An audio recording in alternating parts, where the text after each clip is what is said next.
Okay, looks like we are live. Okay, I'm going to do that right now.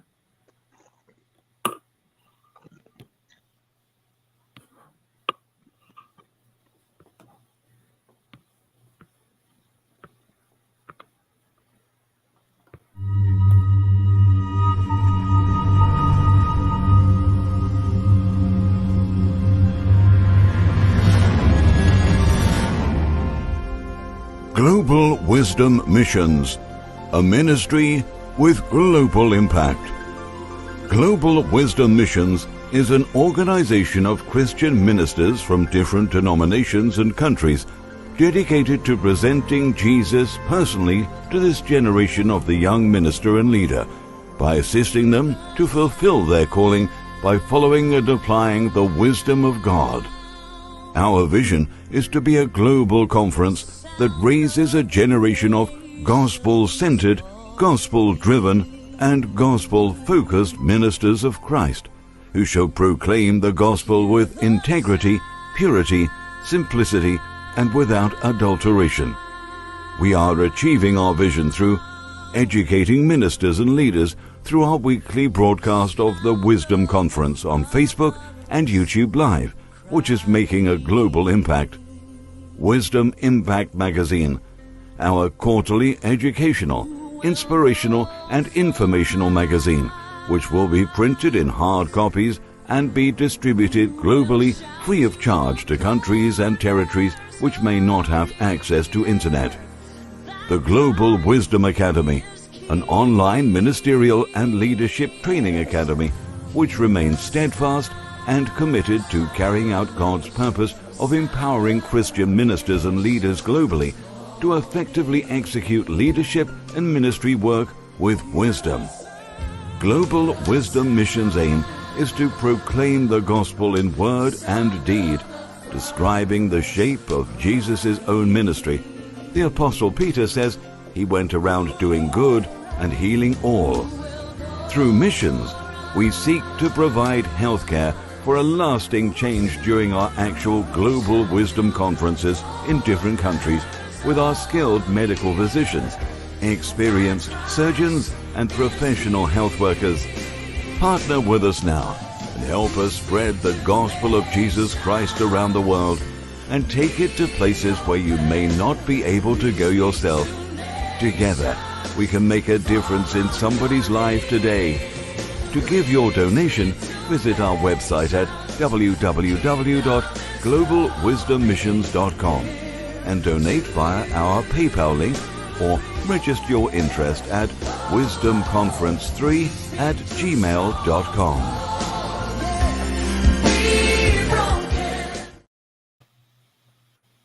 Hello, viewers out there. Good evening, and thank you once again for making a date with us tonight. My name is Maud, and I've got a lovely set of panelists here who will be sharing with us a little bit more about mental health. I'm going to start off with Dr. Amy Oku.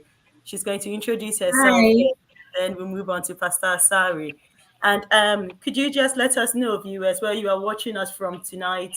And as usual, make sure you are sharing the link with your family and friends. Call people together, sit, and then be blessed by Dr. Amy and Pastor Sari B. Right, Dr. Amy, could you please introduce yourself to us? Thank you. Hi. Hello. Is it good evening there or good afternoon? You know, the So we've time got zone. viewers all around. So it's afternoon and evening. My Evening. apologies, I should have said Yes. that. So my name is Dr. Amy Oku, but everybody calls me Auntie Amy. I'm more comfortable with that. And I just moved from Ghana to the US. I'm a licensed counselor, and basically with church. And I'm really privileged to be here this evening to share with everybody. Thank you so much, Auntie Amy. That's such a lovely name. Thank you so much. Pastor Sari B, could you please introduce yourself to us? Thank you. Yes, my name is also Pastor Sari Bediako. I'm also a licensed professional counselor and a pastor by calling. I'm here in Atlanta, Georgia. The pastor of Harvest Chapel, Atlanta branch. And I work with also the city of Atlanta doing counseling services for the city. Thank you. Right. Thank you so much once again for agreeing to join us tonight as we share and be a blessing to our viewers. Could you tell us, viewers, where you are watching from tonight, and do share the link? I'll be posting your comments. If you have any questions, please feel free to type it in, and we are going to get our experts today to help answer those questions. So we are talking about mental health. Now, I'm going to start with Auntie Amy. Auntie Amy, what do we mean by the term mental health? Anytime we talk about mental health, it becomes an issue that maybe we all need more explanation. But when we talk about mental health, we are really talking about emotions and psychological and social well-being. I want to just simplify it by saying we are talking about how we think, feel, and act. So when you talk about mental health, you are talking about how anyone thinks, feels, and acts, and that helps us to handle stress or relate with others and make choices. Just to summarize that. Thank you so much. I think that's a really good down to earth summary that yeah, if you are, whether you are a lay person or not, that brings out the meaning. So thank you. That's really good. Pastor Saribi, you could always chip in, and Auntie Amy, if one is talking, you could always chip in if you feel like you have to. Moving on then, Pastor Saribi, so why is mental health important? Why is it important to us as Christians, as workers of the Lord's Vineyard, as people who are into ministry? Why is it important? Yeah, so when we talk about mental health or mental wellness, is really important because when it comes to our brain, it is see it as the central control system of everything a person does, right? So when something is wrong with your brain, or something is wrong with the way your brain is processing things, let me put it that way, because there might not be something specifically wrong with your brain like a disease, but the way and manner in which your brain is processing things, then it becomes like a computer with a hard drive that has been infected, by a virus or something. It will either become slow or malfunction or refuse to perform what it is supposed to do. And so, in that same way, our brain is what determines how we feel, how we react, how we act, how we do everything is central to our brain. Whether you're a Christian or an unbeliever, so long as you're a human being, your brain is the most important part. If I take your brain from your head and I am able to put it into another person's head, um, the body that is no longer you, it is the brain. So whatever head occupies the new body becomes the new brain, becomes you. So you are actually your brain. And that is why the health of your brain is really important. Your mental health, how you process things, how you see things, how you handle things. Anytime there is a glitch on your brain, then it becomes an infection. And that kind of affects how you do everything. So, yes, it's really important for a Christian, unbeliever, everybody to make sure that they have a sound mind in a sound body. Yes. Right. And even the Bible even says that whatsoever a man thinketh, so is he. Yes. So however you think, that is how it's going to affect you. So it's very, very important that we learn to think right, or we process right. Right, thank you. So, Auntie Amy, does it mean that when you're talking about mental health, should we be booking appointments to see psychiatrists? Should we be seeing therapists or counselors? Or how do we take care of our mental health? Does it mean we should be like doing an MOT on our mind to find No, out how we are what doing? I would say is that let's even look at it in terms of physical health. Anytime, when do you go to the hospital? So there should be something that will let you really go to the hospital. We could have a minor headache, and that doesn't mean you have to go to the hospital. So the same way with our mental thinking, it could be that something is making you think off. and depending on what it is, so it should be a case by case base. For instance, if somebody all of a sudden is bubbly and it doesn't want to go out anymore, and maybe because something happened, so you have to look at the case. Something happened, it's going on a week, 2 weeks, then we have to be concerned. But as human beings, once in a while, something might, whatever is going on in our environment might affect us and make us not maybe think right. And that is why we have all kinds of support systems around us that we need to be drawing from before we go see the psychiatrist. So I really believe that it's very, very important that every one of us, we have, I always talk about connections or relations. We have different relations, maybe a sister to talk to, your pastor to talk to, before we realize that, no, maybe this is something serious before you go. So yes, that is what I'll say. Reverend, And talking about mental wellness or mental health does not necessarily mean that you have to go see a psychiatrist, like she said, it's not every time that you have a headache that you run to the doctor. It's not every time you have a tummy ache that you take medicine. There are things that you do to stay healthy. There are people who drink water first thing in the morning to make sure that their system is okay. There are people who exercise on a regular basis. Anything a person is doing, there are people who cut out on oils or fluid or whatever it is, right, to make sure that their body is functioning right.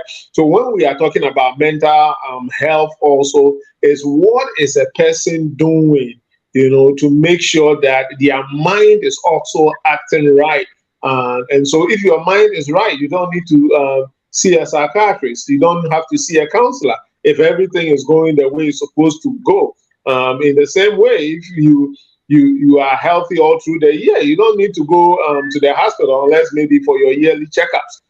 So if everything is right with you, you don't need a doctor. If everything is right with you, you don't need a psychiatrist or a counselor.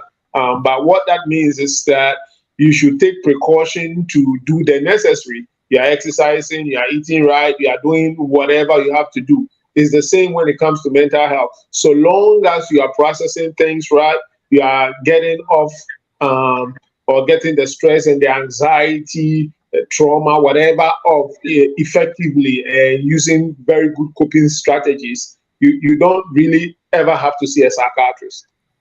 Right. Right. I've just picked up on a few key words that you've used, and along the line, I'll be asking you to elaborate if that's okay. I want to say hello to Don Alexander. Thank you for joining in. Tell us where you're watching from, Don Alexander. We can see you. Tell us where you're watching from. And everyone else, I can see some people there, but I don't know where you're watching from. So tell us where you're watching from so we could give you a shout out. Right. Pastor, sorry, I want to come to you then. So, what are some of the effects of having a good mental health? What are some of the effects of having a good mental health? Generally, how would it make you feel? So, when a person has a good mental health, what it means is that they have effective coping strategies, right? We all deal with different things.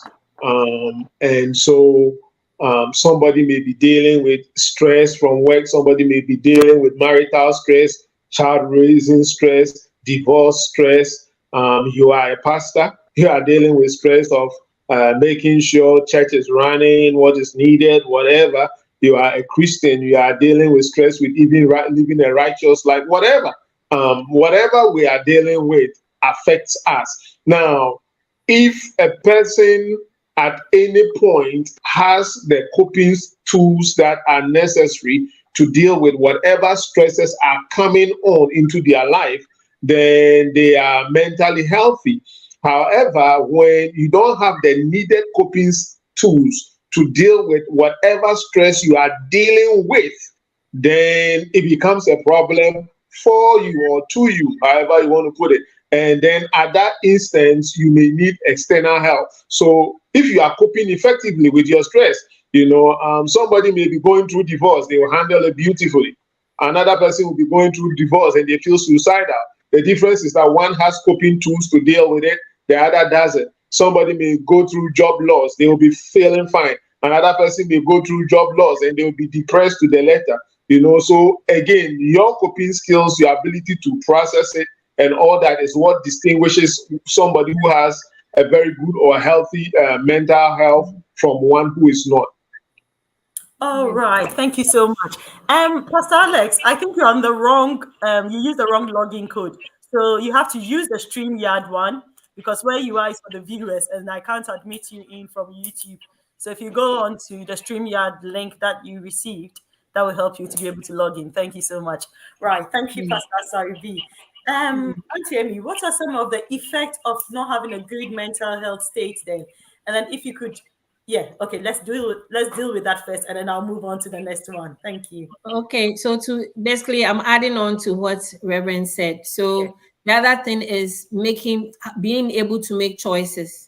Because if you don't have good mental health, you'll not be able to make good choices. You will not be able to relate well with others.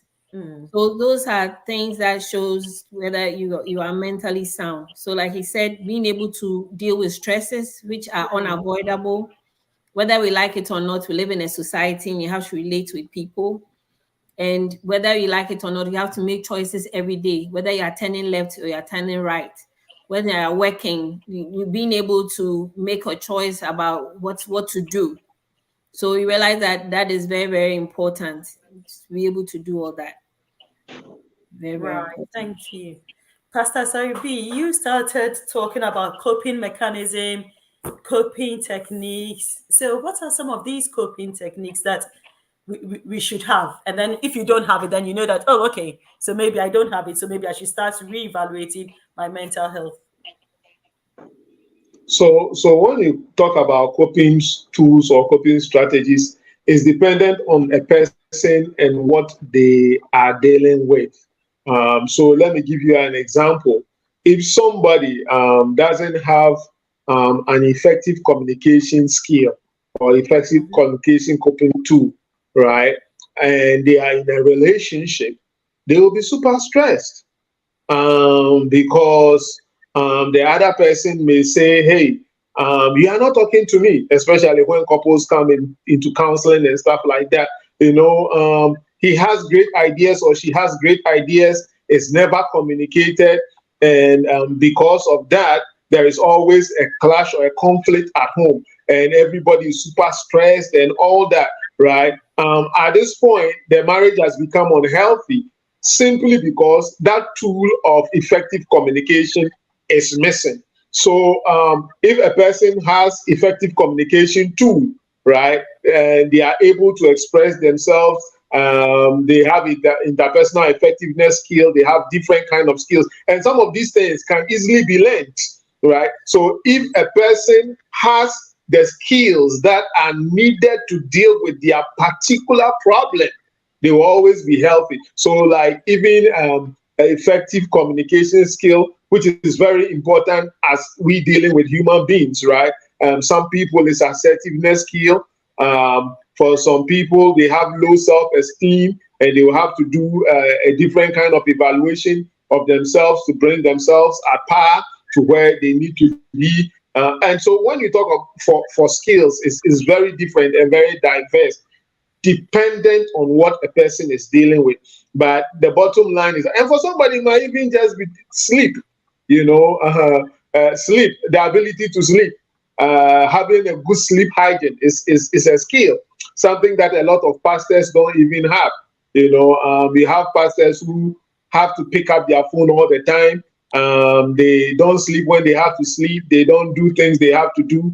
At the end of the day, they are dealing with headache. They are dealing with anxiety. I watched a video once of a pastor or a man of God who collapsed and died on stage whilst preaching because he was super stressed. If you don't have a good sleep hygiene, you don't have adequate tools. So again, dependent upon a person's problem, you need the tool you need to deal with that problem. So just like if you are fixing a table, you may need maybe a Phillips screwdriver or a star screwdriver or an Allen key or a wrench or whatever it is. And so what is your problem? do you have the necessary tools to deal with it? Right. Thank you. Welcome, Pastor Alex. Good to see you. Nice seeing you all. Sorry I jumped into the wrong distance. I wonder why I was not on, but I'm here now. Yes, well Very done. good point. I think I caught up with what our dear brother, I can't see the surname. Is that Sorry. right? Yeah, brother, sorry, he was saying. I didn't hear the question, but I think I quite understand it to be the fact that we need to also, as ministers, need to look after our mental health. Rest is very pivotal to what we do, and effective ministration is very reliant on very good memory. I know of some ministers who will jump from meeting to meeting and have little rest, and in between ministration, their memories lapses a lot, and I see it from time to time. They're preaching and they're on the flow and nothing stops them, but you can see that then their own memory has lapsed and it goes back, try to go back to get back what they want to say. And you can see that because I was in mental health, I was able to understand and see that he has not rested enough. And rest is very, very pivotal to what we do. Quite apart from that, me myself, I've sat in a car with a very top minister, very, very top minister. And then he's finished ministration for 3-4 days in one city, going to another city. He was not driving, somebody was driving, and in the middle of the way, we had an accident. We saw an accident, we wanted to go and help. He jumped out of his sleep. And whilst we finished we finished helping the people, he collapsed in front of me. It wasn't any demon. It was because he has not had enough rest. And then he jumped out of the car to go and help. We talked to them. We tried to help them. Whilst we were going back to board the car to travel, that's when he collapsed. Do you get me? So rest is very, very pivotal to what we do as ministers. I will say a little bit more, but at least it's important that we look after our own mental health. We cannot Thank you very much. take it for granted. Yeah.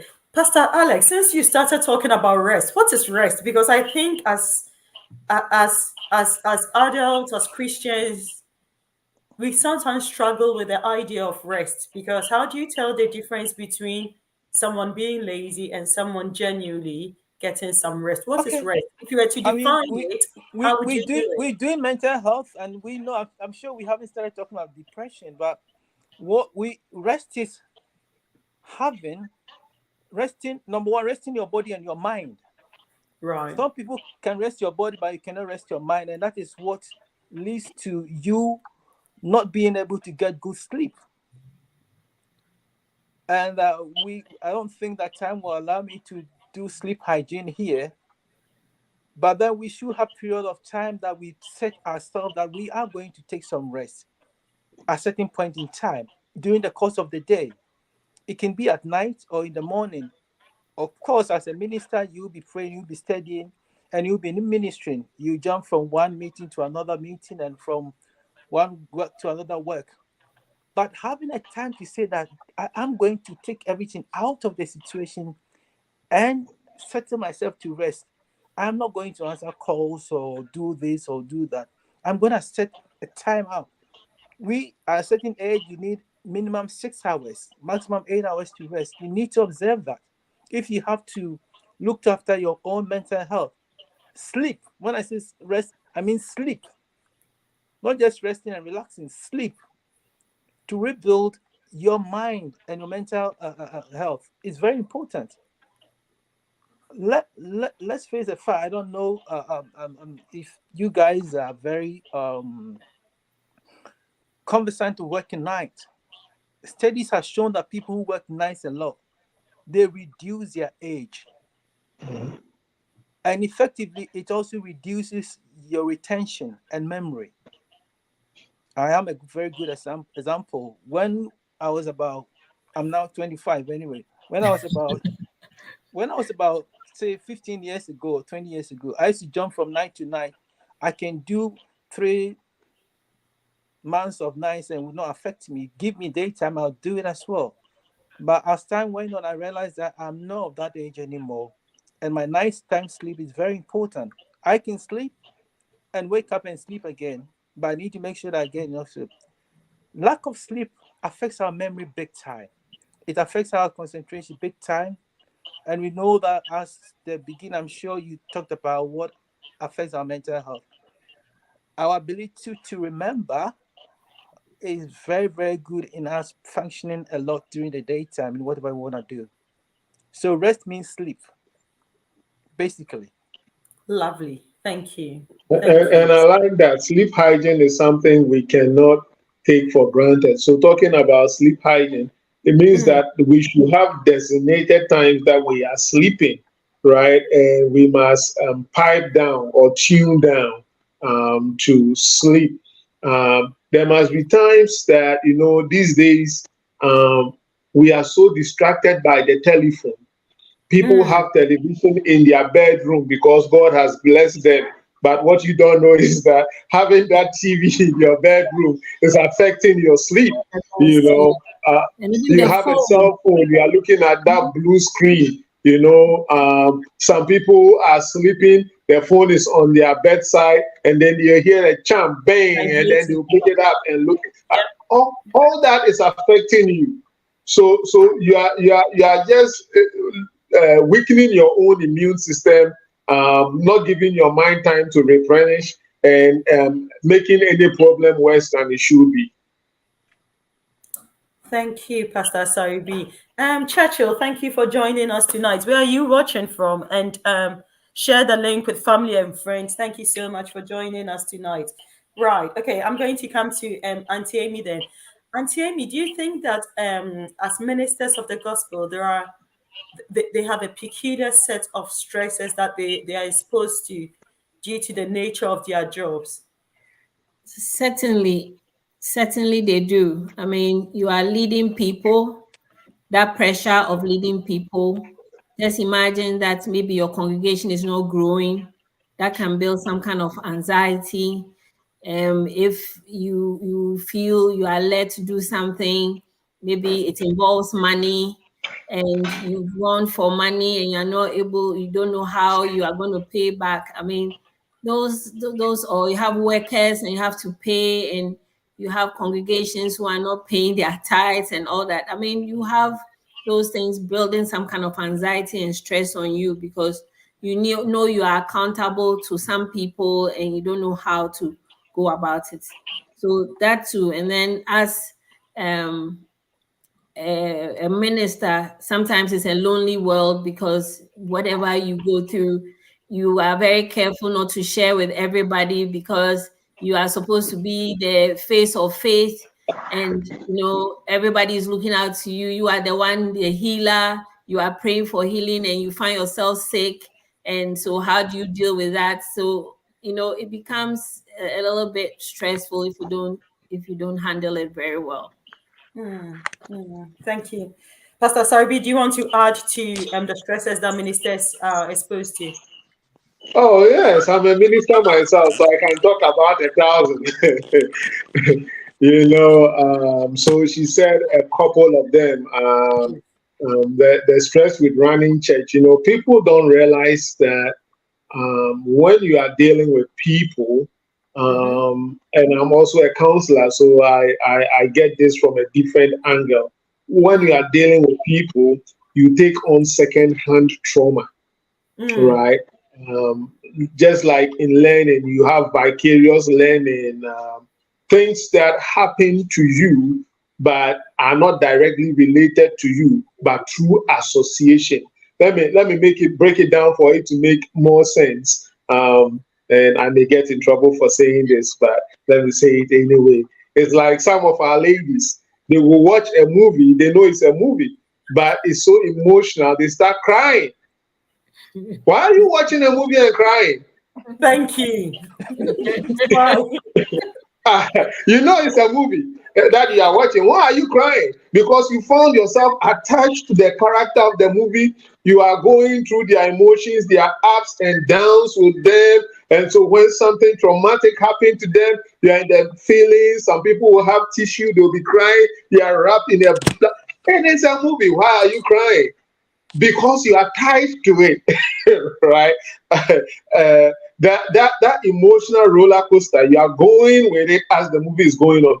Now, that is one thing that happens to almost every pastor, and sometimes some men of God don't realize, right? And so you are working with church members, and you are going on their emotional roller coaster with them. We rejoice with those who rejoice, and we mourn with those who mourn. So this person is dealing with divorce. They are calling you, pastor. They are crying. Your emotion is with them. This person is dealing with anxiety. Your emotion is with them. Another person had childbirth. Your emotion is with them. Somebody needs fasting. Your emotion is with them. So you are also going through people's roller coasters, right? And unfortunately, because the congregation is not one person or like one character in the movie, they are complex. In my life as a minister, I remember one time many years ago, I had to bury somebody on a Saturday and ordain a wedding on a Sunday. No, it was actually I buried somebody Saturday morning, ordained the wedding on Saturday afternoon, and did the naming on Sunday morning. You know, and all these are different kinds of emotions, right? So all the roller coaster that you are going through, it affects you. It does something to you. And because when people are dealing with trauma, you also experience their trauma secondhand. What happens is that if you don't find an effective way of dealing with it, it puts you in a place where before you know, either you become emotionally insensitive, or you become depressed, or you are experiencing anxiety, you're experiencing panic attacks, you are in a confused state, you don't know, you think it's the devil that is attacking you and all kinds of things. Meanwhile, the devil has nothing to do with it. You know, so it is very important to make sure that you understand what you are dealing with. You know, empathy and sympathy is good, but if you don't know what you are dealing with, that can affect you and make you emotionally numb or super sensitive or whatever it is. So that to me is more than even the church growth. Of course, church growth, people not paying tithe, people gossiping about pastor, your wife, your shoe, your car, your hair, your head, everything you gossip about. But those ones are not even as important to me as the emotional roller coaster, people's journeys you go on with them. Pastor Alex, so Yes, how should a pastor manage their own emotions and their mental health as they go through this? Like in one day, you do a funeral, you do christening, you do wedding, you go it's and it, pray for someone who is sick, the person didn't get healed. And how do you deal with all this? How should a it's minister? number one is acknowledging that we are human and not Mm, superhuman. mm, We are not spirits, and so the human body is made to take rest. mm, Quite apart from that, acknowledging our limitations and also acknowledging the fact that we have to know how to also manage those stresses when they come along. Okay, sometimes might even mean that's as our senior pastor was saying, that it might even mean that getting some support from another colleague or another senior minister when you're going through a stressful period, because it's not everybody that you can go to that can support you and give you stress. So you in health in general, we call it body system, but in ministry we call it maybe your mentor, your father, your colleague, somebody that you can get on with, to get somewhere, somebody that you can lean on and speak to when you are taking stresses. It could be what people are saying about you that you mm, know are not true, and how to handle it and handle it properly. You need to be able to have a go-to, so to say, a go-to. In work, we say maybe your manager, a friend, or a supervisor. But sometimes you want to deal with it at a very low level, so you go to a colleague that probably has faced similar situation or will know how to help and counsel. Sometimes we need counseling ourselves. mm, Okay. Quite apart from that, we also have to know our stress level. Everybody know what they can take. What I can take, maybe Pastor Asari might not be able to take, and what will break him down will actually make me.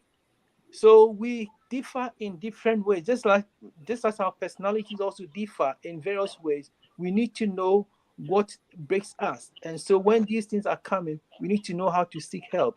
Going to seek help does not anywhere mean that we are not strong enough Yes. or whatever. It rather Yeah. means that we are aware of what we can or cannot handle.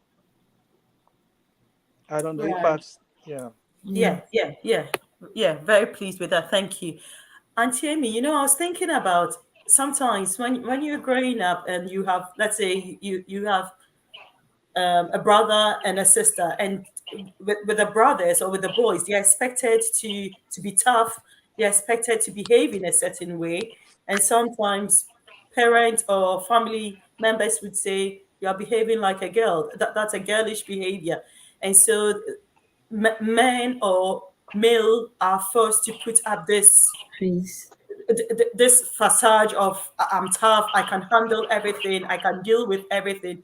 Do you think that this sort of attitude and culture does affect them, especially when they become ministers, to trust and speak to someone like Pastor Alex was saying, finding a go-to person? Do you think at that point it makes it really hard for them to trust and have a go-to person to discuss some of these Yes. personal issues with? Sometimes depending on how people have placed you in society, that puts a lot of burden on you. So, as a pastor of faith, just imagine that you've preached about faith so powerfully, and then you are struggling with something. Who do you go to? So then, Mm, like you are saying, it becomes very, very important that we really find the support systems around us to fall on, because society sometimes puts on unnecessary demands on men or on pastors, feeling they are not human. They also have families, they have jobs, they have wants, they have needs, but then it's ignored. They become, we see them as super humans who have all the answers, and they are able to do everything. They can't do anything wrong.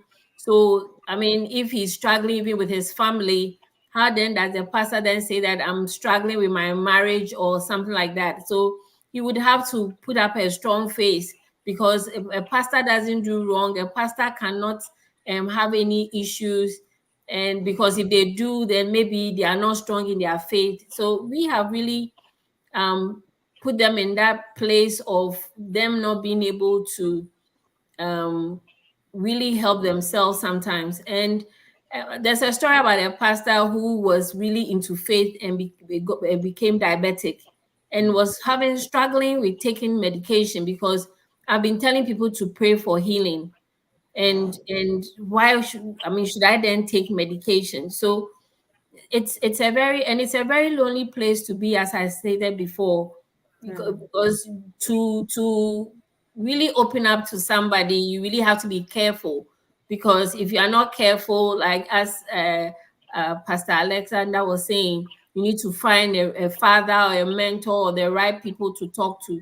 Other than that, it's you don't want to break down the confidence of your congregants too. You can't just so I mean, being in leadership is not easy. It's a lonely place to be, and it's very, very, very, very, very important that you build a support system around you to hold you up. People who understand what it means to stand in those roles and hold you up and be the confidants. I mean, confidants that would hold your hands and help you so it doesn't become a scandal, if that's how I should put it.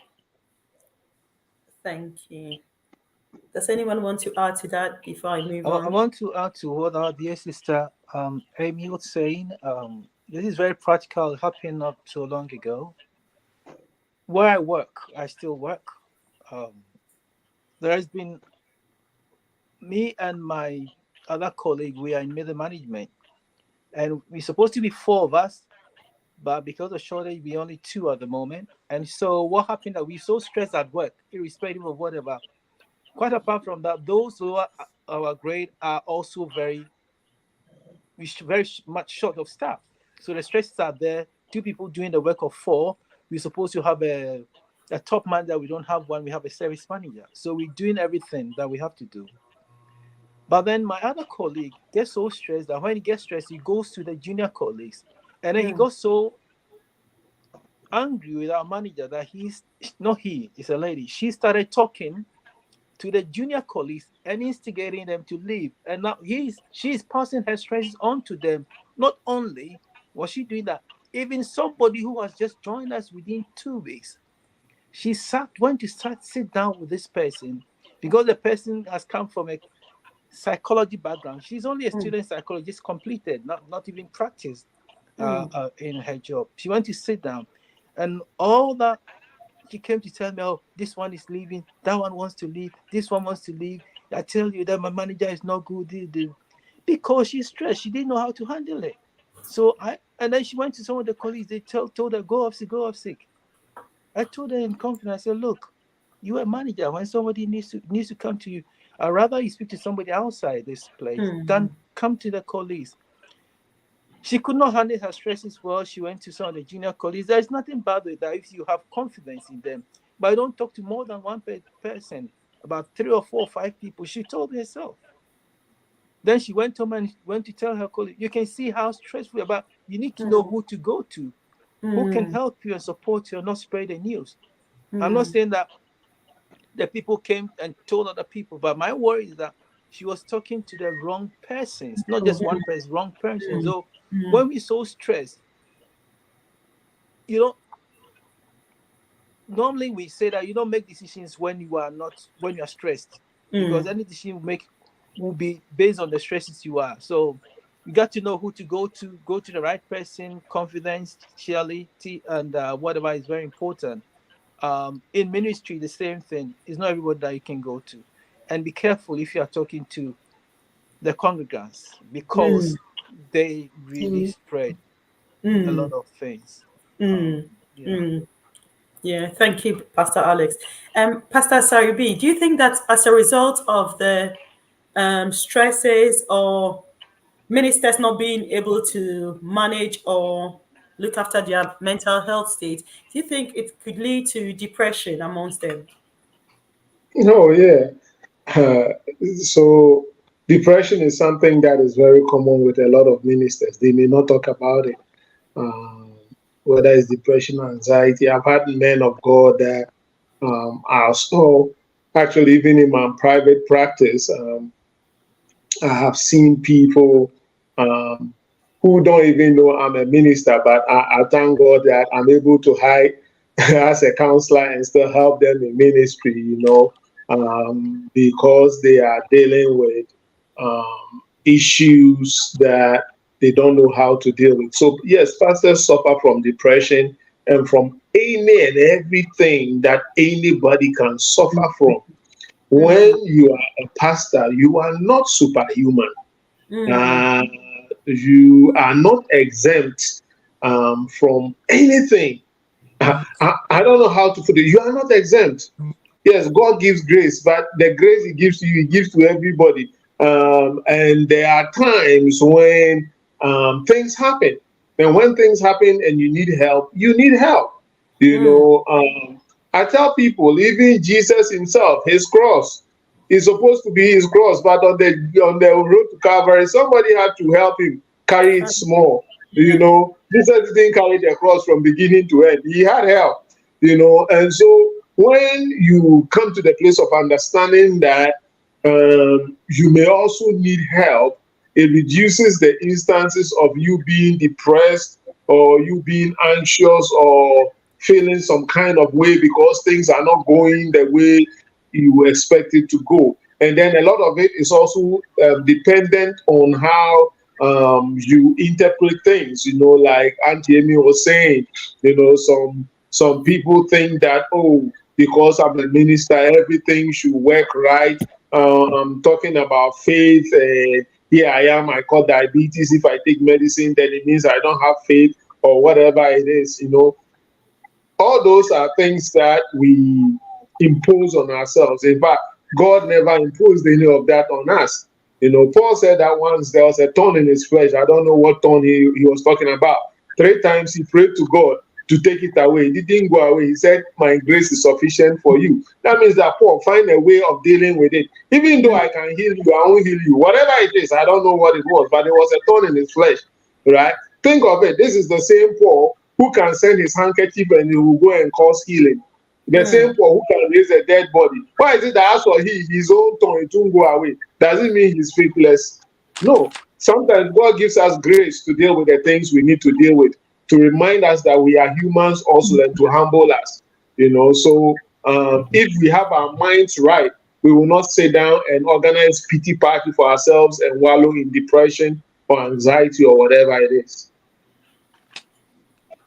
Thank you. Thank you. Pastor Alex, what are some of the symptoms of depression? Because we are talking about depression, and maybe someone is even depressed, but they don't know they are depressed because they refuse to accept or use that word depressed. But what are some of the symptoms, so that by looking at those symptoms, we can all do an individual assessment to see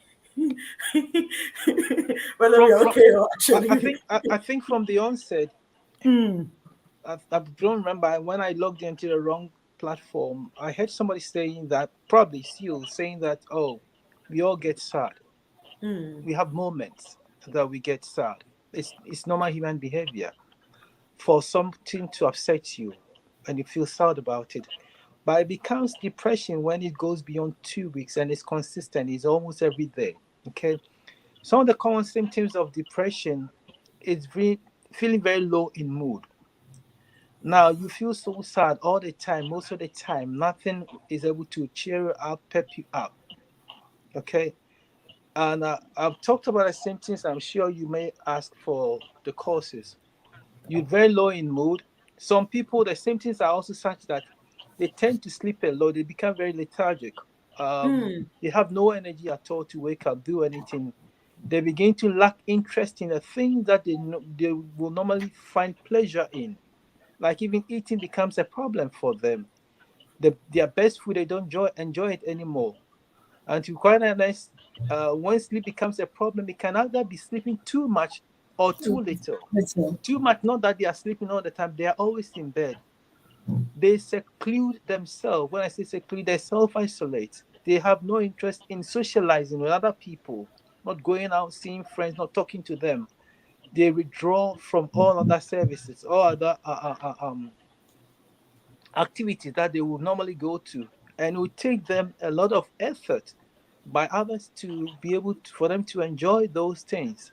When you begin to see some of these things, they are signs of depression. Some people, to as an extreme end, they become very irritable about even people talking to them. Sometimes little noise agitates them so much so well that you can't find what. Their normal day-to-day functions get affected in every way possible. For example, if they have to go to work, they are very slow doing that. Sometimes it affects even their speed, the way they speak. What else?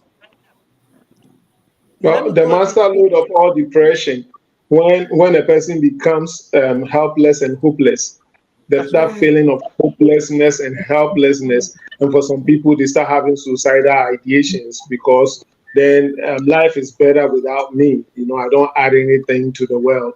That's the master load. When you have gone through all the stages, being in a dark room, self-isolating, not eating, all the funny things you tell yourself, and there's something funny about depression.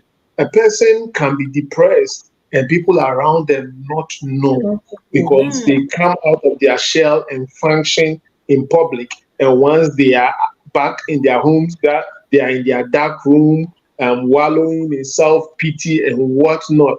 I think that, I don't know if you all heard it, but in America last year or 2 years ago, Miss USA in New York, it looked like she's a lawyer. Everything is going on well and fine with her. She jumped from the 42nd floor of a building and killed herself in the morning when nothing was going on. Last year here in Atlanta, the CEO of Malta, which is in England they call it the tube system or whatever, after talking about the yearly profit and how he has turned the company around, that same evening he went and killed himself with the same trains that he managed and that he talks success about. There was a guy who used to do TV show, go from country to country, something Bourdain, Anthony Bourdain or Bourdain or something. He traveled around the world. He visited different cultures. I used to look at him, I'm like, man, how I wish I had that job, eating in different places. He had the best of jobs. After one of the shows, he went into his hotel room and committed suicide.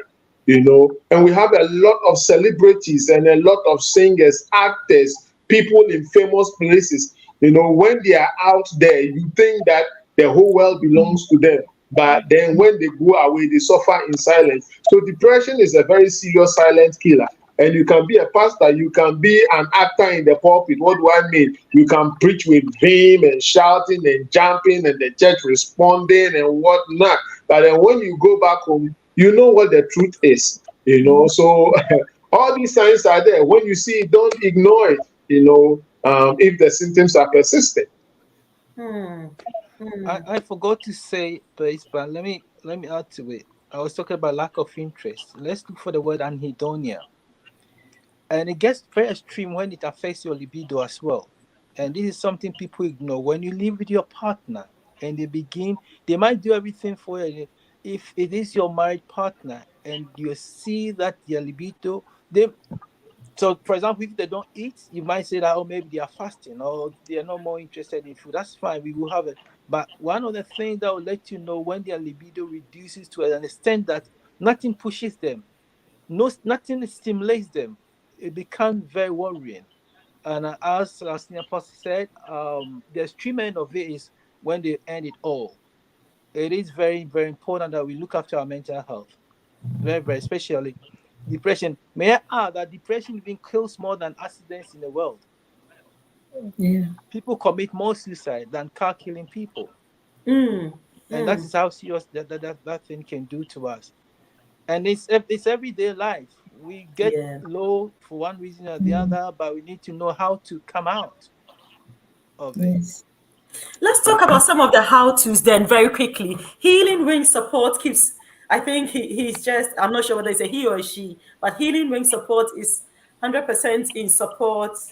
He says, thanks for the insight. Absolutely, yes. So right on point. Thank you so much. So let's talk about the how-to. How do you shake off this feeling of hopelessness and helplessness? Okay, And let me say go something. on. As the Bible says, even David, he says, "Why are you downcast, O my soul?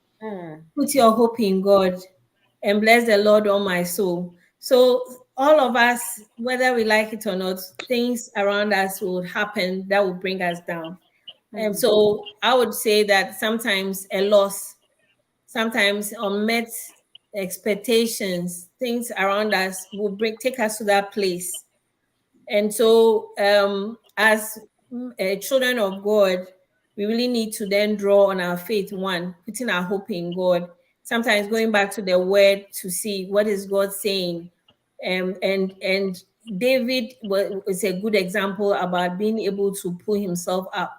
When we talk about when he came back from war and all his family had been captured and everything, and the people who were with him almost ganged up on him. He was like, "We followed you and look at what has happened to us." And what did he do? He was able to separate himself and go to God and build himself up to be able to even re-lead again. So putting our hope in God is one thing. And Pastor Asari mentioned earlier about skill. And sometimes I really believe that we really need to learn soft skills. And again, Ecclesiastes 10:10 talks about, just paraphrasing, that if you have a dull ask and you're trying to cut something, it takes more time. But when you sharpen that ask, you cut it very quickly. And that is what skill does. So sometimes we need to learn some of these soft skills of communicating and being able to even deal with conflict management, and things like that, because it really helps us when in our stressful situation. Like Pastor Asari was saying, Reverend Asari was saying, I mean, being able to know what is it that is causing me the stress and what do I need, even being able to identify what it takes, because whatever is causing the stress could be different things. So it's very, very important that we are able to identify what is taking us there. And then if it means that we have to seek counseling, then we do. We should always know that, like other pastor said, we are human and we don't know it all. We don't have it all. And it's very, very important that we accept that and really seek help when we need it, and knowing where to seek help. Right. Now, it's also important to understand that not every depression is caused by, yes, a lot is caused by how we process things in our mind. As a man thinketh, so he is. Your self-esteem, so many things may affect your depression or your depressed mood, right? Or the things you are dealing with, how you are telling, all those are true. But it is also important to realize that there is clinical depression, right? Where people have certain things going on with them chemically that cause their brain to feel depressed. If you are a Christian and you are clinically depressed and you are prescribed antidepressant and you are taking antidepressant, it does not make you a weak Christian. It does not mean that you don't have faith. I am a pastor. Sometimes when my head is hurting and I am tired and I know I have not rested, I take a painkiller and sleep. I don't go in the name of Jesus, head be healed. I know why my head is hurting. I have not rested. I have not done what I'm supposed to do. I need some rest. I may take a painkiller. It doesn't make me faithless. If yours is a chemical imbalance and it's clinical depression, sometimes women give birth. They have postpartum depression, right? Postpartum depression. I've met women who don't even want to touch their baby or see their babies or whatever it is. It is not Satan. It is not the devil. It is part of life. Yes, prayer helps, but let me chip that in before I get crucified for Pastor saying this. Thank you very much, because that was what the you're question saying was is very true. And somebody used this interesting example that if you're a Christian and you say because you're a Christian you not take medication or you not take any aid, then what about then don't wear shoes? He's saying that shoes is an aid. So just imagine you have to walk through stones and things that will cut your feet, and there are and don't shoes to drive. help you. Yes, so I think it's all part of what we're talking about earlier about the face and the what society and how we have processed what a minister should be. And so I think we have then put ourselves in that superhero mode where it's almost like, no, you can't take medication. Anytime you take medication, then that means you are off. And maybe so we all need to be very careful, and like what Pastor said, every situation demands what needs to be done. So it could be clinical, it could not be clinical. If it's clinical, you do the right thing. If it's not clinical, you do the right thing. So you can't put everything in one space. It's case by case. Can I touch on the non-clinical? Yeah, can I? Am I heard? I know I speak very low tone, so if I'm not heard, please prompt me. I very much agree with all that has been said earlier, but I also look at what is very important for us to realize. Number one, knowing the cause is important, but most often than not, people who are actually depressed, they do not know. They say, I don't know why. They have depressive episodes. We have types. Some of it can be seasonal. And some people too, it doesn't matter. They get it from time to time. They get bouts of it. But what is very important is getting treatments that are non-medical first. Normally in UK, we say that the first form of treatment should be therapy. Talking therapy has always been recommended as the first form of treatment for depression. Now, why do I say talking therapy? Or other means of therapy, that is even mingling with people, because one of the signs is that you get so isolated or you get so low that you don't want to do anything. And these are some of the things that you have to start doing by getting somebody to help and support you. And that is where the church becomes very important in looking after our mental health. Why do I use the church? Because the church is a place that we go to meet people. There are a lot of activities that goes on there. Remember the story of Saul when he got depressed? It was the sound of the music that lifted his mood down. Anytime he gets depressed, the Bible says that he gets the minstrel too. That's why David ended up in his court because of depression. Now, music has a part to play. We have music therapy as form of treating depression. I'm sure we should be aware of it. So going to the church does help an awful lot of people, especially if you are isolated, lonely, and you have this form, because the prolongedness of those loneliness as self-isolation or withdrawal leads to deep end of the depression. So getting a place to go to, it could be a church, it could be any place that you can socialize, mingle and meet people, talk and have some activities, and will go a long way to reduce it. Quite apart from that, if you don't have these things, go for a walk, do exercise, do gym, relax a little bit more. Very important for me, which I tell a lot of people what they don't do. Sometimes you have to do something I call, or we call, self-soothing. You got to treat yourself. I was telling to an old friend, college friend of mine, I said, when was the last time you treated yourself? She said, what do you mean? When was the last time you went to the salon and said, I want the latest style of hair put on my hair? When was the last time you said, I'm going for a pedicure, manicure? Not that you're going out. Go treat yourself. Go and get these people, those who do face, what are they called? Facials. No, not facial. They have a special term. Um, Makeup artist. okay. Oh, right. Yeah. Go sit down. Let someone do it. I said, how do you feel when I said, sometimes I do that. I'll go to the barbers. The fact that somebody is cutting my hair for 30 minutes is even therapeutic in itself. I told her, she's a lady, and it was not being flirtatious also. I said, how do you feel when somebody touches your head or hair? She started laughing. I said, go to salon.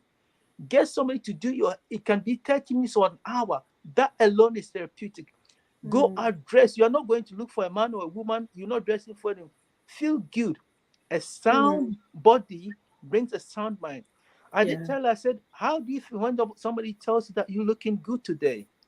She went, it makes me feel happy. I said, that 30 seconds of you feeling happy can carry you throughout the day, because you know that you look good, you feel good, and that will carry you. So looking after our physical health, our what I call outlook, goes a long way to help our mental health, especially when we have low self-esteem, or we value ourselves very lowly.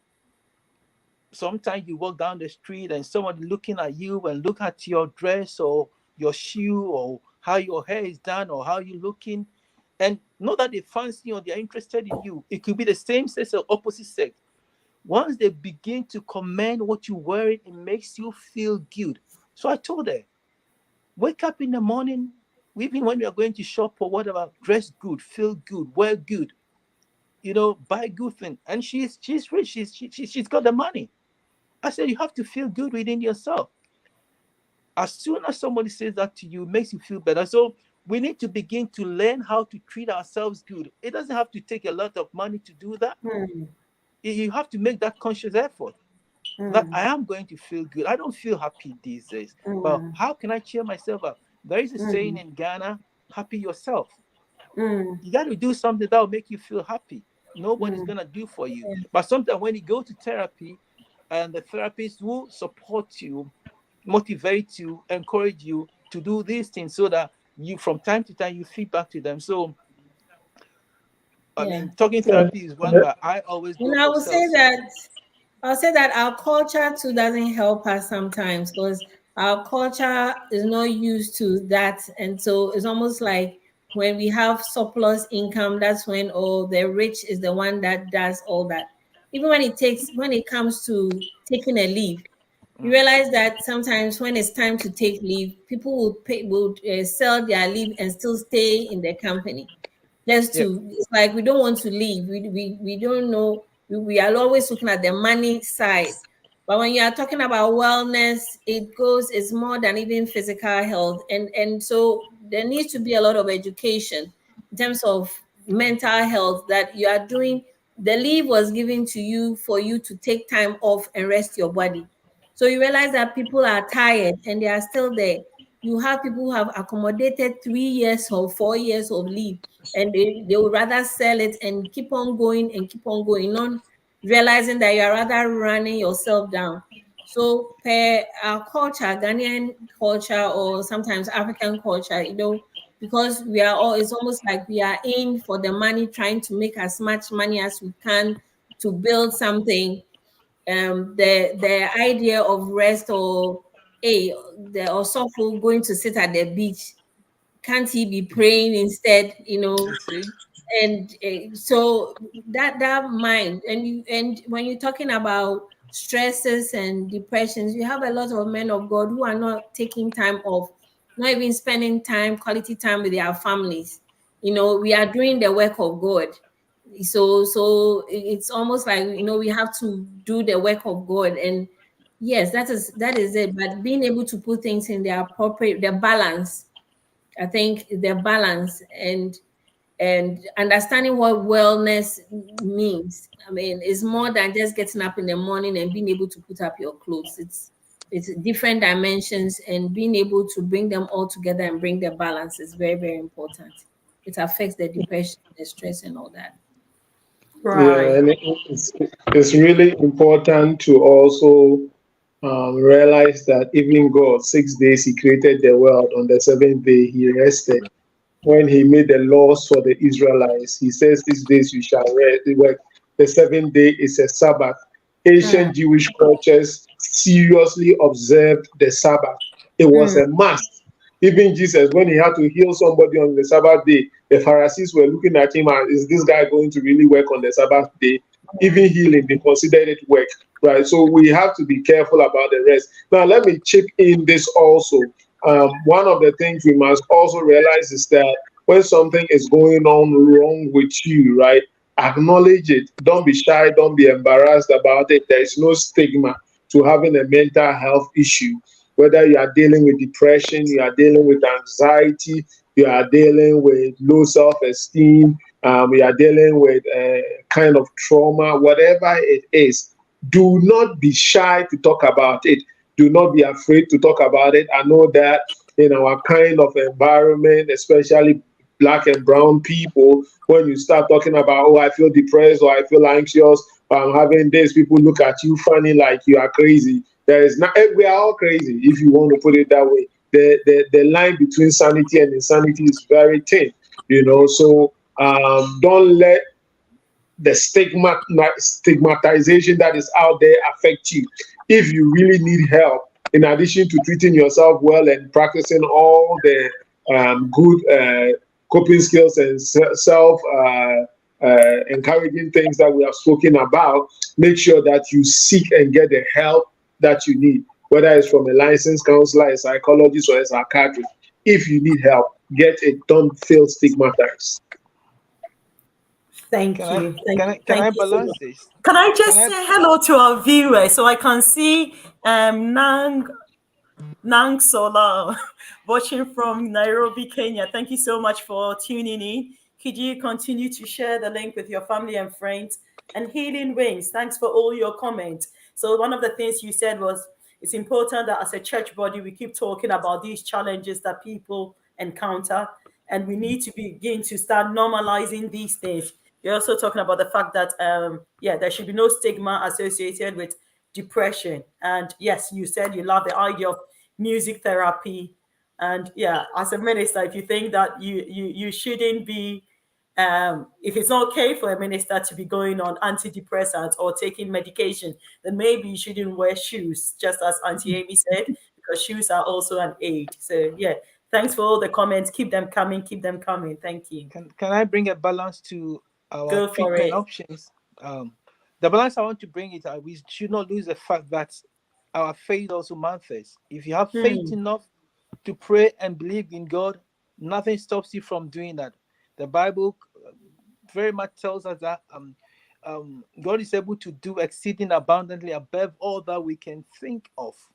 So if your faith level is able to hold you, but if your faith has not helped you and you want to seek help, there's nothing wrong in seeking help, because for all you know, the person that you're going to sit in front of has that knowledge that God has given to be able to help you.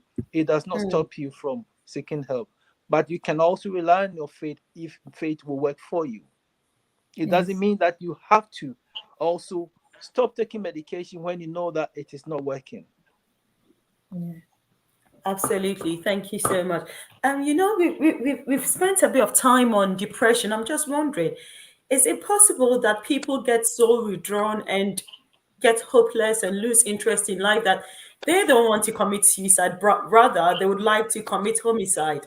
Is that an extreme form of mental health? Or could anyone just pick up on that and then speak into it? Thank you. Most of the homicides are out of anger. We sometimes we say they are psychopaths and all that. Out of jealousy, I don't know, for whatever reason, before I even got invited to this program, I've been watching some forensic episodes and how some people die and all that. They kill people. It's all out of anger and jealousy, especially in relationship. If I'm Mm, not gonna have you, who will Mhm. have you? Can we refer ourselves to the Bible? Amnon and Tamar. yeah. What got Amnon depressed? Fancied his own sister, right? So much so that he stopped eating. He went into Mm, depression. yes. Now, until you get me this, then he's confided in somebody. They use a trick, got the sister into bed forcefully. Then what ended? Sister's brother killed Amnon. Mm, Why? Anger. privilege. Mm, So that is why it's important for us to look after our mental health. No, I wasn't here in the beginning, but mental health is as important as our physical health. People mm, find it so easy to go and see doctor when they have diabetes or high blood pressure or asthma or anything. They don't see anything wrong with it. But once there is their mental health, they think that they'll be classified as insane, and so they would not go. There is nothing wrong with that. Let me come back to what I was saying. So if we are able to know that this person, the I use Amnon and Charma's issue. It's out of jealousy, out of emotions. His emotions affected him to do something very bad, and that led to his death. mm, Somebody's emotion, it triggered on one person, raped another person, the brother killed. In relationships, it does happen. If I'm mm, not gonna have you, you are not gonna have it. I either kill the lady or kill the man. It's all because of our mindset, our brain. We will get to a time that we cannot hold it until we do what we know can land us in prison. We will do it irrespective of the consequences. We know there are some other people who are pathologically known to have that problem or mm, biologically known to have that problem. But aside that, there are a high number of people who were not born killers or they are not psychopaths or they developed it within the society. They allow the psychosocial wellness to go outside the norm so that they don't care what they do to get what they want. Anom Tama situation here. So jealousy, emotions, spiraling down and getting worse, getting you angry, agitated, leads to all those things. We got to watch it. Yeah, and when a person thinks that their depression um, is caused by somebody else, mm, that leads them to be angry, and that channel of anger can lead to homicide or a form of violence. 2 years ago in Florida, there was a pastor that killed his wife, went to the wife's work. She was a banker, went to the front desk and shot the wife, plain, because here you are divorcing me, whatever issues they have. That's his thinking. He's wrong in his thinking. This is going to be the end of my ministry. I am nothing, whatever he was telling himself, right? But at the back of his mind, all this is happening because you decided to divorce me. The condition I'm feeling because of you. And because of that, he thought that it was okay to shoot and kill the wife. He's in prison now. I don't know which is worse. But the bottom line is that whenever we don't correct the wrong way in which we are thinking, it will lead us to a place. There are instances of murder, suicide. There are all kinds of instances. 2 or 3 weeks ago, here in America, one of the greatest founder of the Republican Party, he was trying to do murder suicide. He shot his wife and shot himself. Fortunately, his wife didn't die, but he died. It was on the news just about 3 weeks ago. Right here in the United States, very well-known man. So when people think that things are going on with them, I'm not happy, I don't want to be here again, and I don't need you to be here when I'm not here, whatever. They do all kinds of things. And therefore, we cannot take anything for granted. Yeah. So even when the Bible says that we should not let the sun go down on the anger, we take some of these things for granted because you are chewing on something over and over again. As Reverend Asaribi is saying, you are chewing over something over and over again, and before you realize what you are thinking is building up a feeling, and it affects your action. So because that's how we have been wired. So whatever you are thinking affects how you feel, and then it will develop into an action. So if I feel this woman has brought me down, and I'm a powerful man of God, now my look at where I am now because of her. My ministry is gone down. Before you realize, if you don't take care, you do something that you're not supposed to do. So it then tells us that when we all find ourselves in things not going right, we really need to seek help immediately. So if it's a relationship problem, be it a work problem, whatever it is, financial problem, we need to seek help immediately. Like everybody is saying, when we are talking about wellness, we have maybe 7 dimensions, different dimensions. They all interact with each other. So if your physical health goes down, it can cause you depression. If money wise, financial wise, it can cause you depression. If the environment you find yourself in is not inviting, it can cause you depression. So we really need to be looking at all that. As soon as we see there's a distress around us, deal with it immediately and not let it drag so it doesn't get us there.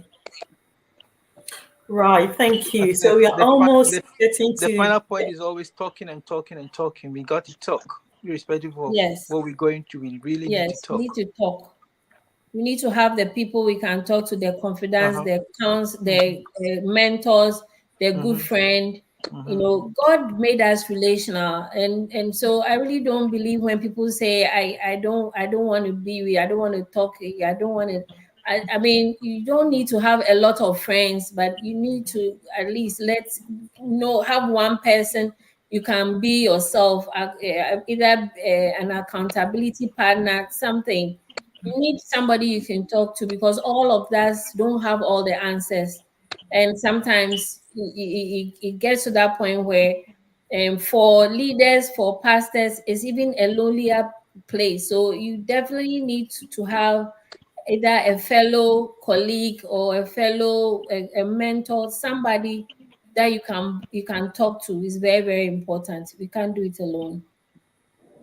right. Thank you so much. Thank you so much. Pastor Sorry, B, earlier on you were talking about the fact that sometimes when, like, especially as a minister, you tend to go through that emotional roller coaster because as you are relating with people, you tend to have like the secondhand effect of everything they are going through. Do you think as a result of that, maybe ministers should be trained to handle counseling? Do you think there should be like a bit of formal training that all ministers should undergo or something? What do you think? Yes, and yes. I don't know how a lay person gets born again today and decides to cast out a demon tomorrow. Should a person learn how to deal with demons, understand demons before they cast out demons? Yes, right. And I'm saying this because we are talking about things that anybody can cast out a demon, but you need to know how to go about it. In the same way, when it comes to counseling, there are certain things that, when people are called into ministry, a lot of times they come in because they want to preach the gospel, but they don't have a full understanding of the scope of all the other things they are going to deal with, you know. And a lot of people become ministers because they are passionate for God. But if you are not just an evangelist and you have to deal with people and handle a church, you realize that the preaching part and the teaching part is actually a smaller proportion of what you are going to actually deal with. More of the work is not the holding of the Bible or the preaching of the word or the Bible study or the follow-up. More of the work is dealing with people individually and as a family. That means that you must be equipped to deal with the people that you have been assigned to. So if you don't do that, two things are going to happen. One is that you are going to either cause damage, emotional damage to the people you are dealing with because you don't fully understand the scope of what you are doing. So somebody may be in an abusive relationship or a relationship that is very unhealthy, but all you know is that Bible says that, you know, and you may quote Bible instead of telling them, hey, the two of you need to separate for now, or whatever it is, you know. And these are things that men of God that are trained can do. If a man of God doesn't understand, say, oh, sister, you know, stay there, let's pray about it. The sister's mouth is swollen, her eyes are black. Why is she still staying there? You know, so that's what I mean by you might do damage. You know, you might do damage because you don't know what you are doing, or somebody may bring you a problem. Their child is dealing with a peculiar mental health issue that may need medicine or something, and you'll be there casting out demons, or you know, if somebody has a liver problem and they have to go to the hospital. You don't keep them in church and pray for them, believing that their liver will be healed. Maybe, yes. I'm not saying maybe, yes, God can do it. But there are other ways. If somebody has cancer and chemo can work, why do you say that, hey, we caught it early, but because of that, in the name of Jesus, you will not step foot in the hospital? So those are some of the damages that if you don't know, you can do. And then to your own self, because you can take on second-hand trauma, you know, if you are not trained in how to deal with people's situation and afterwards do a personal good debriefing. And these are things that are actually taught. I am a therapist. Every week, I work with a team of psychologists and therapists. Every single week, we sit down, we do staffing, and we do debriefing.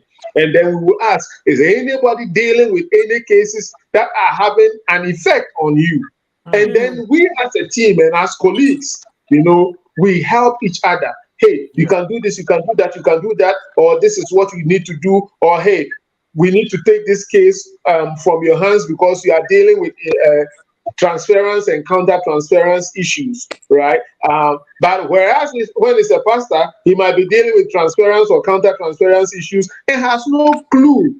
And so in the end, you are damaging yourself and you are putting yourself in a place that you are not equipped to deal with. So yes, pastors need training. And this is what I'll also say. If you realize that the issue is beyond your ability to deal with, don't be a superhuman being. Refer it out. It doesn't mean you are less spiritual, or it doesn't mean that God has not called you. You are just not equipped to deal with that. You know, when you have a Mercedes Benz and it is faulty, you don't take it to the Hyundai fitter because it will spoil your Mercedes for you. You know, in the same way, if you are not equipped to deal with something, don't deal with it. Refer it out. Yeah. So again, scale.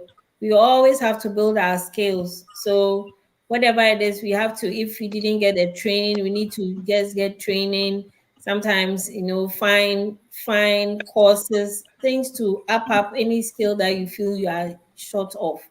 And more learning, I mean, knowledge is power, they say, and the more we learn, the more we have the tools to deal with what we have to deal with.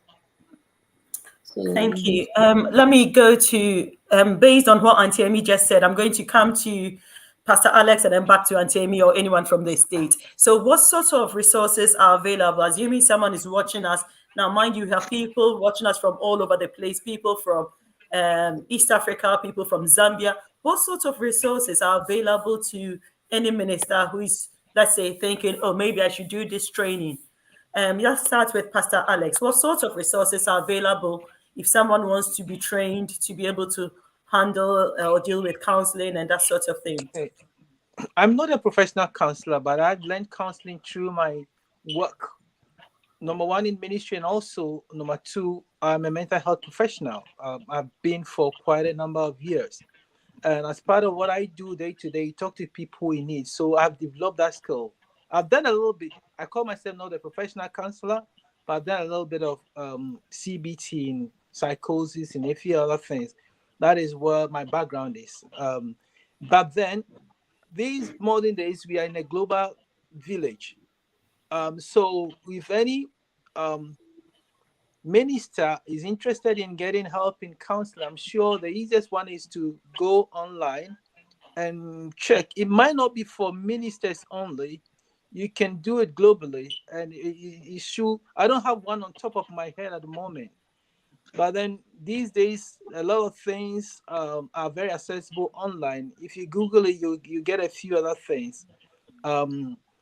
Counseling for, if you Google counseling or professional counseling for ministers, I'm sure something will come up, and then you can. I'm sure Minister Asari will be best in this area if he's a professional counselor, to see what other resources are there or sources that people can go to. And Auntie Amy, sorry to jump in front of you, but here is the thing: there are many resources. The problem we have is that, in the olden days, before somebody became a pastor, a reverend minister, whether it was the Methodist or the Presby or the Anglican or the Catholic or whatever, they went through formal institution of training. They did a couple of years, 3 years, 4 years. And one of the things that they learned in seminary, because those churches were already established and they had gone through some of the things we are talking now, they made sure that in the seminary schools, Bible schools, proper Bible schools that they went, they incorporated Christian counseling. And forgive me if I use the word wrongly. Sometimes people say Bible school, but it's really, But in the proper Bible schools that they went, there were courses on counseling, courses on behavior, courses on this leadership, that, so they were formally trained and better equipped.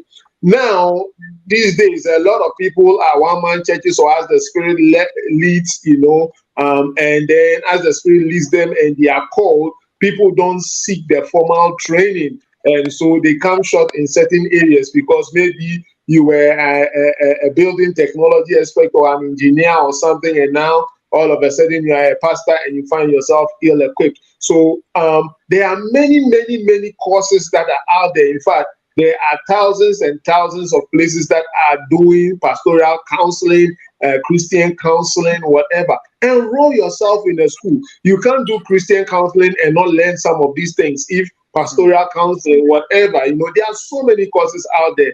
For people who are watching us and who are in the United States, there is an association called American Association of Christian Counselors.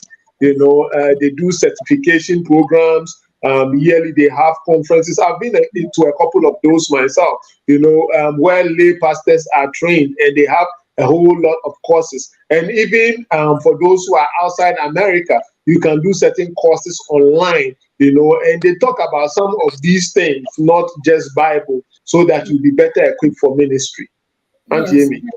And even Ghana is now really pushing for all lay counselors to be licensed. So all church married counselors and everything should be licensed. And as everybody's saying, even in Ghana, I remember when my interest in counseling was developing, I joined a College of Counseling and Psychology. So you have accredited places like that you could go to. And so I would say that make sure that wherever you go, it is accredited. And then join, if you are really into counseling, join a group, like he's saying, either Christian counselors, some group, and then they would require that you do some CPD. So there are always top-ups. I mean, I have joined groups, and so because of that, I have to do CPDs, and that keeps you upgraded in terms of what is going on all the time. So as we are talking, you have to join some group for support. So if you don't join these groups and you need the support in terms of referring people, who are you referring them to?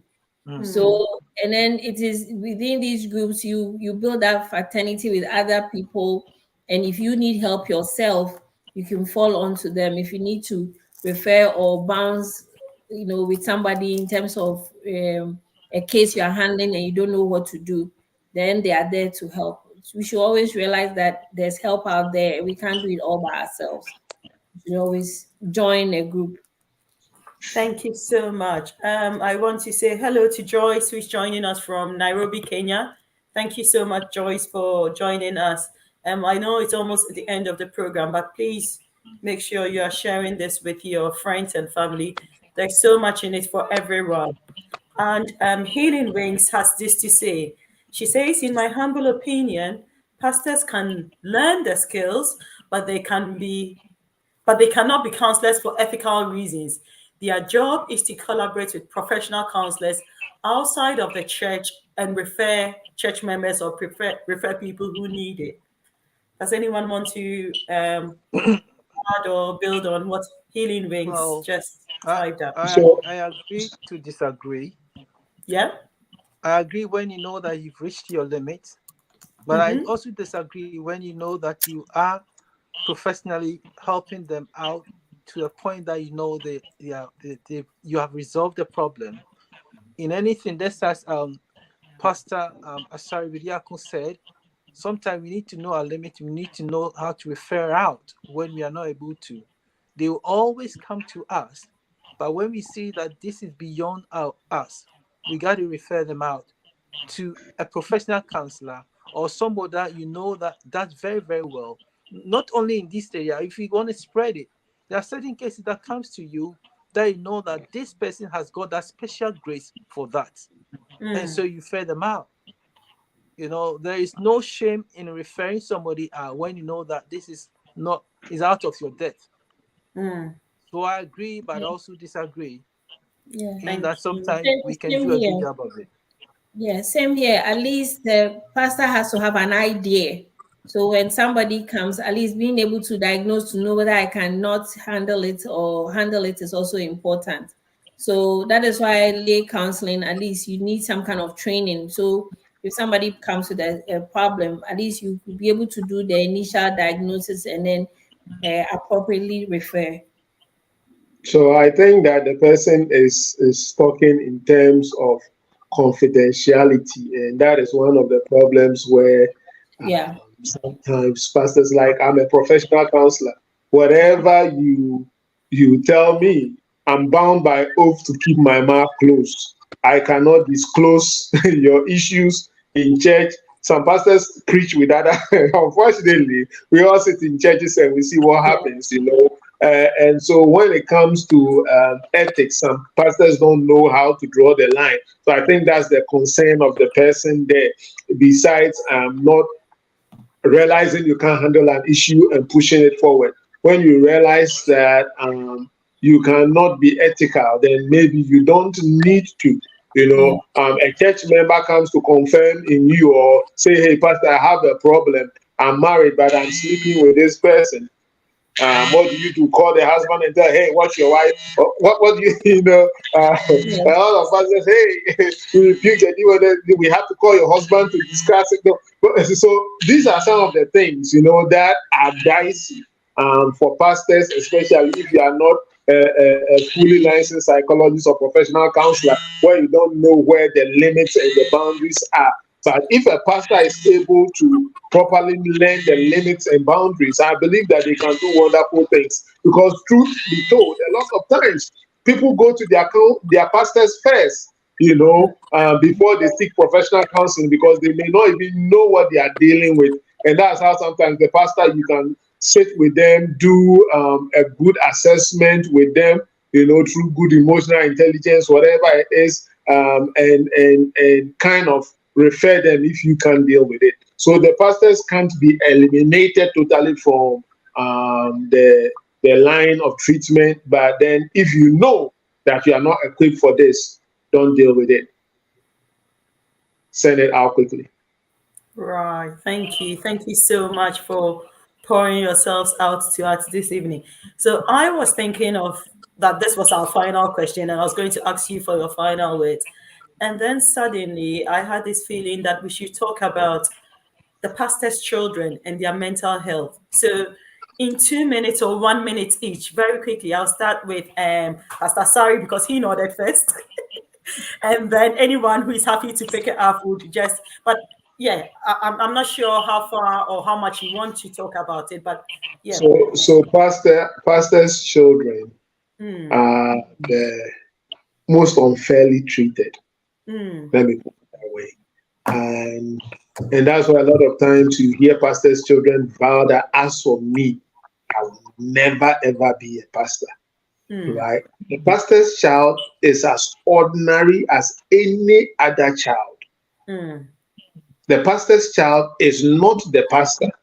The pastor's child is not the standard for holiness or purity. The pastor's child is not. But unfortunately, in the church, you hear church members, oh, you are the PK, you are the pastor's kid, and you are doing this. You are the pastor's kid, and you are doing that. Your father or your mother is the one. Pastors are not only men, by the way, they are women pastors. Your mother is telling us, teaching us this, and you, after all, yes, that's their mother teaching them. That's not them teaching you, right? So a lot of times what happens is that people don't realize or recognize pastors' children as outside pastors. And that becomes a problem for the children.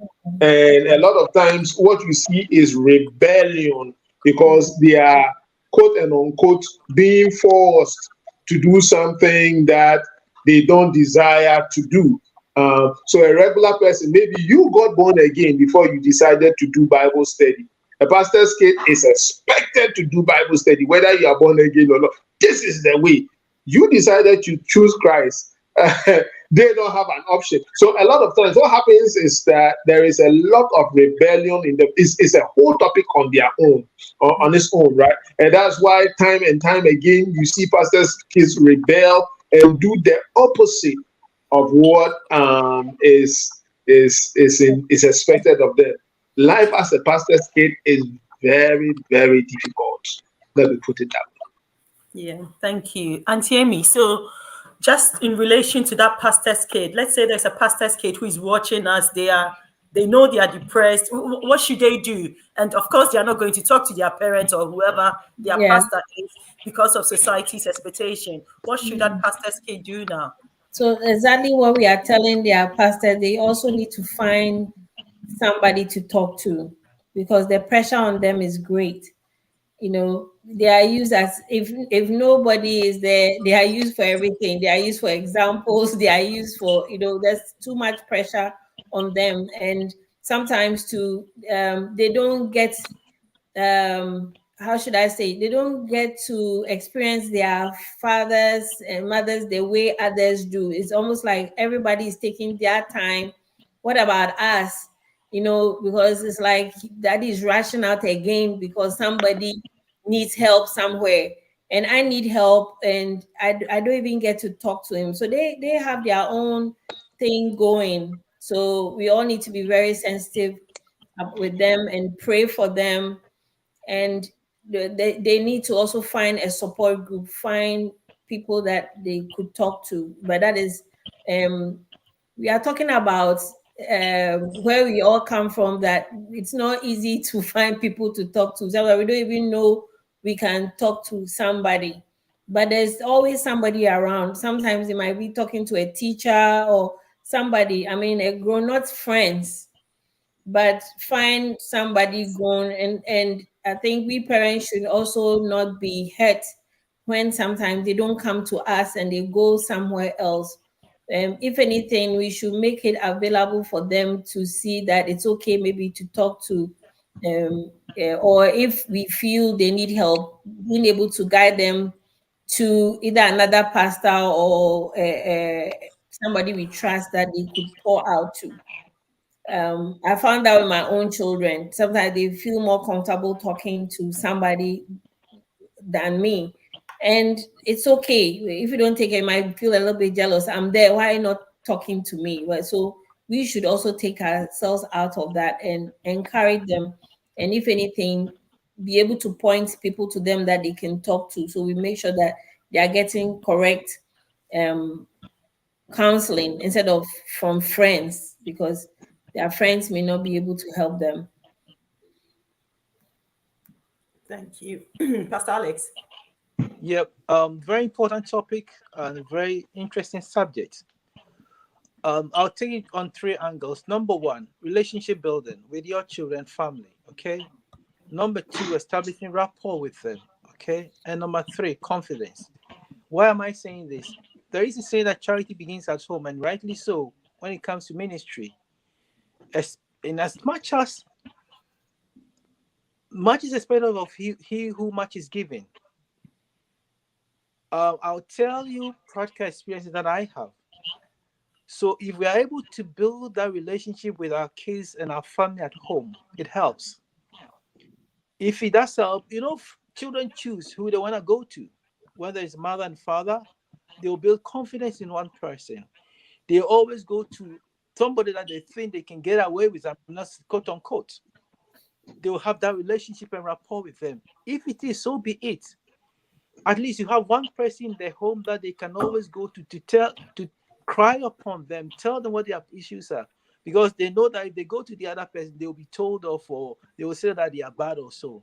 Relationship building is very, very important, and rapport establishing, and then also making sure that they have your confidence. Okay. The fourth one I want to add to this is also having what we call systemic family setting of systemic family therapy. We can have it at home without getting a professional therapist coming in. There can be a weekly or monthly meetings. Let them express their emotions. Let them tell you what they don't want at home. Agree with them. Tell them why you tell them not to do A, B, C, or D, and let them tell you why they think that they want to do that. Sometimes it might not be your way. It might be their way. But then let them know that if their way does not go well, they cannot come back and blame you. So we need, as ministers and as a family, we need to have these four things in place. Relationship building, establishing rapport with them. Some people will choose who they go to as a family. Then let them have confidence in you. There are certain information that could be highly confidential to them. Maybe something that somebody at school told them. They want to get advice from you. It does not mean that because you know the relative, the parents of the child, you go tell them. Because that one, you have broken their trust and they cannot come back to you anymore if their friends get to know or the parents get to know. But find a way of helping them. So when we do this thing, to me, what is very, very, very important, I know we pray together, we study Bible together and all that, but let's have a monthly or a weekly or two weekly family meetings, discuss about everything, anything. You can raise the topic or they can raise the topic. Let them take in turns. I think that will help the home in managing our emotions and expectations in the home, and it go a long way to help. I have practical examples that I can put my hands up on. So these four things do go a long way to help the family home. Thank you, Yeah. Pastor Alex, and thank you, Auntie Amy and Pastor Asari for sharing so much with us. Joyce, yeah, I think it kind of ties in with what Pastor Alex said, isn't it? And you're also saying that sometimes you think it's as a result of seeking attention.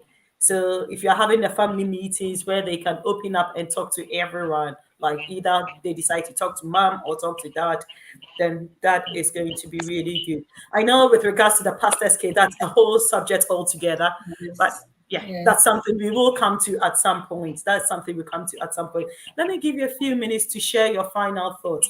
Maybe as you are preparing or something really on your heart, but sadly, I didn't go in that line. I didn't ask any question about it. I'm going to start with Auntie Amy, and then I'll come to Pastor Alex and finish off with Pastor Asari B. What are your final words to us? I would say that let us take mental health very seriously. I know that from where most of us are coming from, mental health is not a thing that we really talk about because we are thinking about putting food on the table.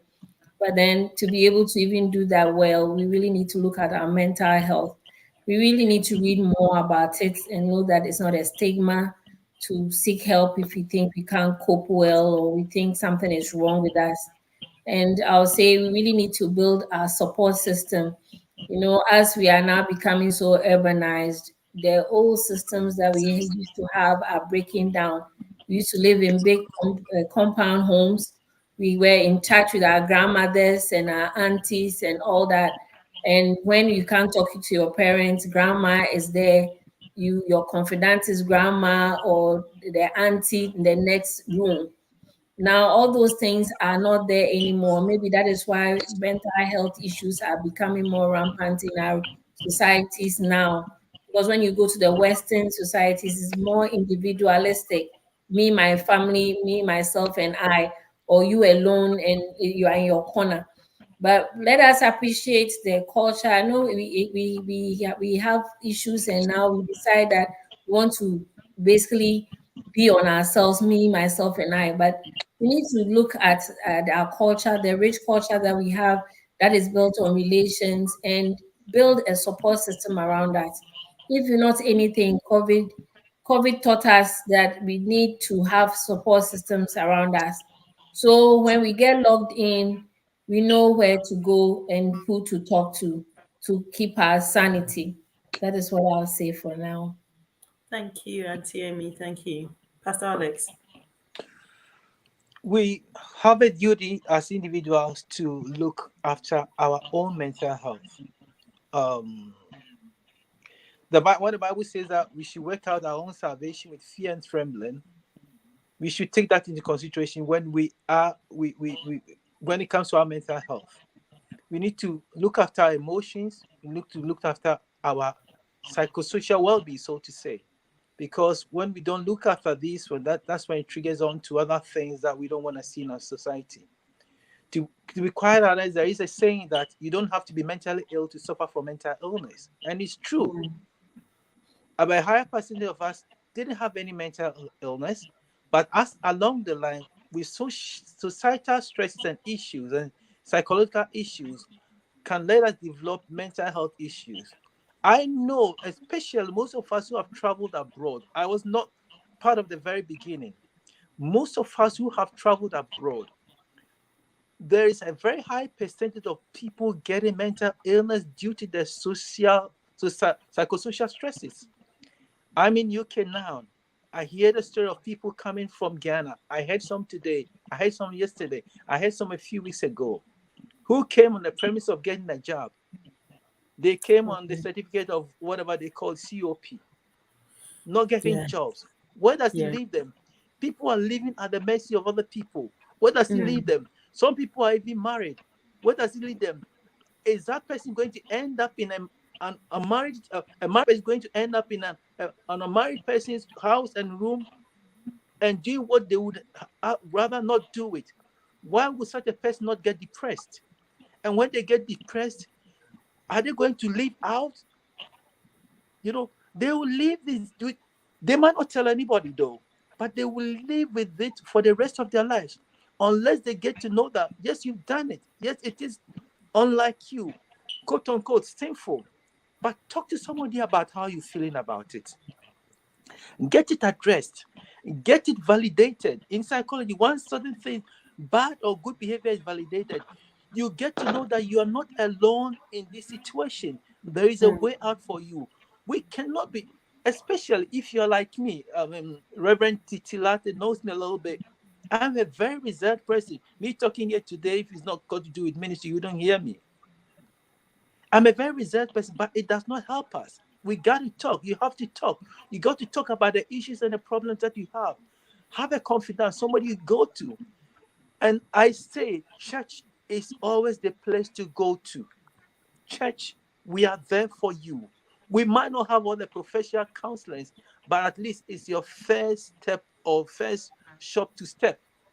When you're having psychosocial problems, we are there to listen to you. And if we cannot help you in prayer, in counseling, we can signpost you to the right place. God bless us all.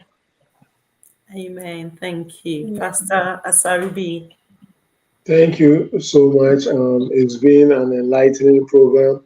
The truth of the matter is that one of the things that everybody needs in whatever they are dealing with is social support. You Mm, know, the church is one of the places where you can get support, whether you are dealing with grief or anxiety or depression or whatever it is, in addition to that, scripture says that a false balance is an abomination unto God, right? And so if you look just at the the counseling piece and not see the God piece, then you are missing it. The same way if you look just at the God piece and not look at the counseling piece, you are missing it. So it is very important for us to be properly balanced. Let's make God the center of it all and get the help we need when we need help. Don't be afraid to talk about how you feel. And at the same time, I will say that having hope and confidence that with God all things are possible will also bring somebody out of anxiety or depression. For any emotion a person is dealing with, there are comparisons in the Bible. But the scripture tells us that it was written for our example, it was written for our rebuke, it was written for our correction, and all that. For me, if I'm dealing with any issue in my life, yes, and I have my own issues too, like everybody here, right? What I do is I look at the Bible, look at examples in the Bible. How did they go about it? So that's why I say that we have to be all balanced. What the scripture says, know what the scripture says about anxiety, know what the scripture says about depression, know what the scripture says about leadership, marriage, whatever it is, and use that as your guideline, and that will help you also. Thank you. thank you so much. Thank you so much to our viewers. Thank you, because without you, it would just be a conversation among the four of us and it wouldn't go very far. But thank you. I know some of you just love to just watch in silence and you don't comment, but thank you. We still do love you. And thank you to those who type and they tell us what they are thinking and they ask us questions. Thank you especially to Healing Wings. I wish I knew the name behind Healing Wings. And then to find out what form of, the name is Healing Wings Support. So what form of support do you support? Do you give, is it in relation Oh, to mental I health? think I have an idea who the person is. Right. I Is there a think way, do they deal with mental health? Because maybe we could actually signpost. I think I do know who is. I think, but I'll call the person before I confirm with you guys. Oh, Like, okay. All right. I will Okay. call them. I Because, think now it's ringing a bell to me. okay. Right. If it So, is, I think the person is also a professional counselor. If okay. is the person I'm thinking, I sent it to quite a few people. That's ringing a bell. Right, right. That is Okay, ringing a thank you. bell. So she Yeah. she she has managed to stay mysterious. She hasn't given very much away. Just Yeah, sharing her I thoughts think and she's using her ideas. business thingy. Right. But thank you so much. Yeah, and I'll touch base with you later. Maybe we could signpost people to your ministry so you could support them to get their Eh, mental healing. But thank you There's so one much. point. It'd be nice if it's also recorded. I don't know if it was, but if it's not, maybe another time. Oh, this is on YouTube. This is on Facebook, so you can always Okay, revisit. okay, okay, You can right then. always, Okay, yeah, and let's okay, just keep sharing. And okay. usually what happens is people, so some people watch in between and then they go back and they rewatch, and I usually go back and then just listen, because there's always so much to learn from any of these programs. So thank you so much for making your Sunday afternoon, for those of you in the US, Sunday evening. Pastor Alex, thank you for making it available to us, Wisdom Conference. We are really grateful. We pray that the good Lord will continue to bless you and bless your ministries and your families and all that you do. To our viewers, thank you once again, and we hope to see you same time next week for another edition of Wisdom Conference. God bless you and thank you. Thank Bye. you. God bless you too. Thank you.